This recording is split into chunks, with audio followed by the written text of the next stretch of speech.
अरे महादेव, देवों के देव महादेव के चरणों में प्रणाम। मैया भवानी के चरणों में प्रणाम। मेरे प्रणाम को स्वीकार करें। प्राचीन काल में भस्मासुर नाम का एक दैत्य हुआ करता था।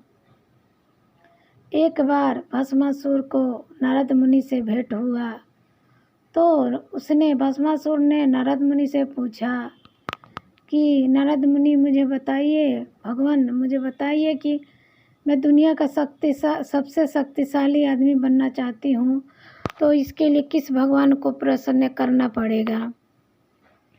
नारद मुनि ने कहा कि आप भोले बाबा को ही प्रसन्न कीजिए, वही ये वरदान दे सकते हैं आपको। तो भस्मासुर ने कहा कि ठीक है।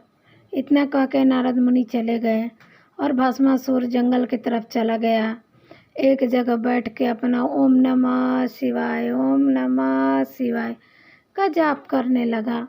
जाप करते करते उसको बरसों बीत गए। वैसे ही जाप कर रहा था तो जाप की आवाज़ उसके, जब कैलाश पर्वत पर शंकर भगवान बैठे थे तो उनके पास भी जो जाप कर रहा था ओम नमः शिवाय का, वो आवाज़ भगवान के भी कानों में गया। तो भगवान वहाँ से आए भस्मासुर के पास। उन्होंने आके बोला भस्मासुर से कि उठो, मैं आया हूँ, क्यों तुम इतना तपस्या कर रहे हो, क्या चाहिए। तो भस्मासुर ने कहा कि भगवान मुझे मतलब कि अमर कर दीजिए, मेरी कभी मृत्यु ना हो, ऐसा वरदान दीजिए।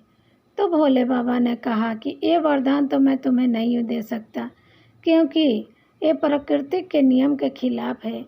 जिसका जन्म हुआ है मनुष्य में, उसका मृत्यु तो होगा ही, इसलिए मैं यह वरदान नहीं दे सकता, दूसरा वरदान मांगो। फिर भस्मासुर ने कहा कि ठीक है, मुझे ऐसा वरदान कीजिए कि जिसके सिर पर भी मैं हाथ रख दूँ और भस्म हो जाए। भगवान ने कहा कि ठीक है, तथास्तु। भगवान ने कह दिया कि ऐसा ही होगा। अब क्या किया जो भस्मासुर था राक्षस, वो क्या किया दैत्य था जो बोला कि भगवान मैं आपके सिर पर ही हाथ रख के देखना चाहता हूँ, ट्राई करना चाहता हूँ कि आपका वरदान सही साबित होता है कि नहीं। अब भोले बाबा वहाँ से भाग चले। पीछे पीछे राक्षस दौड़ रहा था, भस्मासुर आगे आगे भोले बाबा भाग रहे थे कि सच में मेरे सिर पे हाथ रख देगा तो मैं भस्म हो जाऊँगा। भागते भागते भगवान ने विष्णु भगवान को याद किया, मन ही मन कहा कि हे भगवान मेरा रक्षा कीजिए, विष्णु भगवान मेरी रक्षा कीजिए। तो विष्णु भगवान ने कहा कि आप एक गुफा में जाके छुप जाइए, मैं इसको देख लेता हूँ, आपको कुछ नहीं होगा। फिर भगवान कुछ दूर जाने के बाद जंगल में गुफा था, वहाँ अंदर घुस गए और विष्णु भगवान ने खूब सुंदर मोहनी सूरत लेके राजकुमारी का रूप लेके खड़ा हो गए जंगल के बीच में। तो जब भस्मासुर दौड़ रहा था तो उसने देखा कि अरे बहुत सुंदर स्त्री खड़ी है, तो उसके रूप से मोहित होकर वहीं रुक गया और उसने पूछा कि आप यहाँ पर क्या कर रही हैं, आपका क्या नाम है। तो स्त्री ने कहा कि मेरा नाम मोहिनी है, मैं पास के गांव में रहती हूँ, मैं यहाँ पर आई हूँ जंगल में कुछ जड़ी बूटी लेने, ऐसा कह दिया। तो भस्मासुर ने कहा कि मैं आपके रूप को देख के बहुत मोहित हो गया हूँ, आपसे मैं शादी करना चाहता हूँ।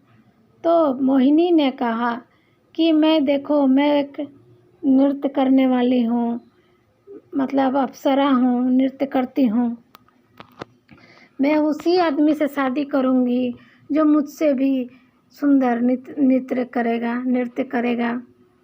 तो भस्मासुर ने कहा कि मुझे तो मन में सोचा मुझे तो नृत्य आता नहीं, लेकिन फिर भी उसने कहा कि ठीक है, मैं नृत्य करूँगा, लेकिन मुझे उतना नृत्य नहीं आता है, नाचना नहीं आता है। तो मोहिनी ने कहा कि जैसे जैसे मैं नाचूंगी, नृत्य करूँगी, वैसे वैसे आप भी नृत्य करना। तो भस्मासुर ने कहा कि ठीक है। अब मोहिनी ने अपना डांस शुरू किया तो अपना पीछे से देख देख के और भस्मासुर भी डांस करने लगा, नृत्य करने लगा। इतना नृत्य में खो गया, लास्ट में मोहिनी ने अपने सिर पे हाथ रखा और नृत्य किया। वैसे ही भस्मासुर ने भी अपने ही सिर पे हाथ रख के नृत्य करने का सोचा, जैसे हाथ रखा वो भस्म हो गया, उसके शरीर में आग लग गई और वो गिर गया, जलने लगा। और विष्णु भगवान अपने सही रूप में आ गए और वहीं पर शंकर भगवान भी प्रकट हुए।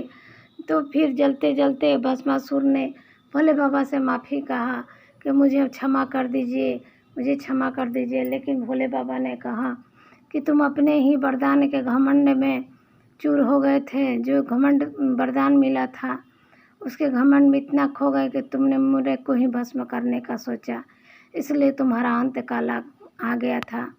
अब तुम जाओ यहाँ से, अमर हो जाओ, अपना मर जाओ। उतना कह के विष्णु भगवान और भोले बाबा अपना हंसते हुए चले गए और राक्षस जल के राख हो गया।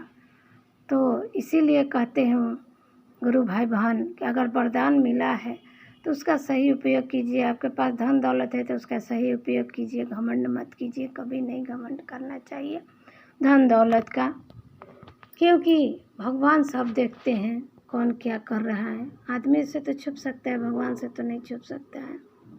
हर हर महादेव, हर हर महादेव।